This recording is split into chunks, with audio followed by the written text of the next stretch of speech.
Hi folks, how you doing today? This is Dr. Talorico, and what I'm going to talk about is some good labs for thyroid disorder. So when you look at the typical thyroid panel that gets done when somebody comes in and says, I have my thyroid tested and everything's okay, this is what they normally have done. This is called the TSH, which means thyroid stimulating hormone, and then they have their T4 done. T4 is not the active hormone, T4 is the signaling hormone. So the active hormone is actually T3, and there's an enzyme that converts T4 to T3 called deiodorase, which means it pulls one molecule of iodine off the hormone, and then that causes it to be more active. So this is a very small idea as to what might be happening in the thyroid. This is a more comprehensive thyroid workup. And then when I recommend this, I often consider these things too, such as cortisol, DHEA levels, and ferritin. So these are some things that also give a bigger picture as to what might be happening with a person who is, has been tested and says, I got tested and they said that my levels are normal and I'm fine. But they're not fine. They have all the symptoms of hypothyroidism. For example, they're very sluggish, they're tired, their hair might be falling out, they have problems with constipation, they may have like puffiness in their legs, they may be gaining weight, they may have problems with their nails, they may be having just this basic fatigue, lethargy, and they know they're not well, but their blood tests are coming back and they're saying, hey, you're fine. So just to kind of go into a little bit of these, the free, what that means is that the hormone, the active hormone here and here, they're not bound to what's called a globulin, like a protein that carries the hormone around. When they're bound, they're not actually able to interact. So a good amount of hormones, the majority of the hormones that are traveling through our system are actually bound. So we want to have an idea as to what they are in an unbound state.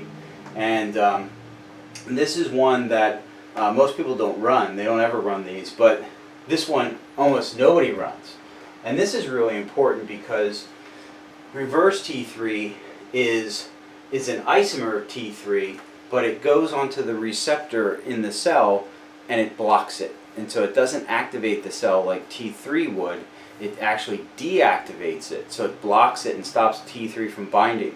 So this happens, your body makes this from T4 when the body's under a lot of stress. And so if you're under a great deal of stress or you're sick, your body will actually create T3 reverse from T4 to deactivate your metabolism, to slow your energy down.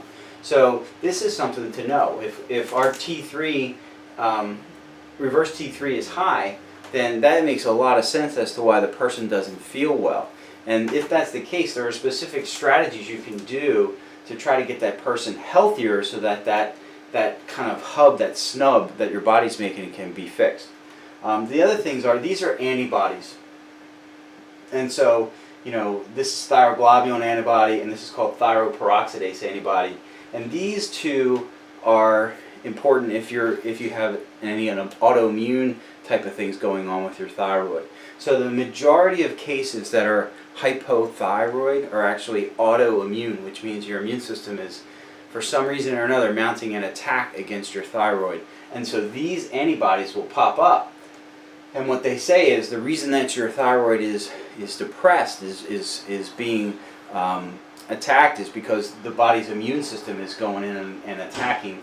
And so we want to know if that's what's going on. And a good deal of folks who are hypothyroid, this is what they have going on.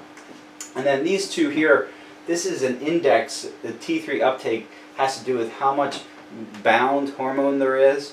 And then the total is also the total thyroxine floating around in the system. So there's a ratio here. And that's a good thing. It's a good marker to know what the dynamics are in the blood and what's being attached to the cell and to the receptor site by looking at these here. So this is a more comprehensive look at what is going on here. Now, a couple things that are really important. When we said that this is the carrier, this is the signal hormone, T3 is 8 times more active. And so your body needs to make enzymes to make this conversion. And one of the things that's vital for that conversion is selenium. Selenium is a mineral, and it's highly concentrated in your thyroid, and a lot of people are deficient in it, and our soils are becoming depleted. So some of the best ways to get selenium, the single richest food on the planet for selenium is the Brazil nut. So eat a few Brazil nuts every day and you've met your selenium requirements. But you need this selenium to make the T4, which is the carrier, which is the signal hormone, into T3, which is the active hormone. So simply being deficient here can cause a bottleneck. You cannot make as much T3. The other things to consider is cortisol. If your body's under a lot of stress, this conversion can also get blocked, and it can cause your body to make more reverse T3.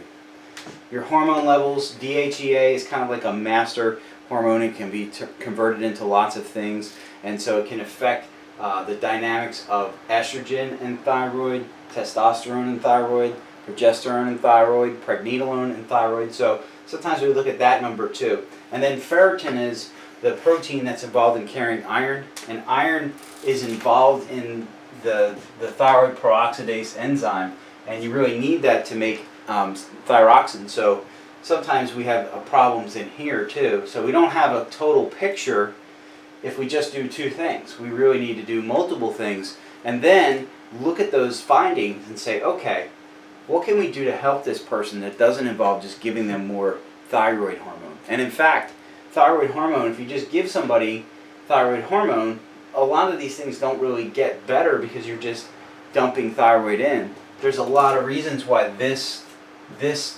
conversion isn't happening. It could be problems with the person's gut. It could be problems with their digestion. It could be their stress level.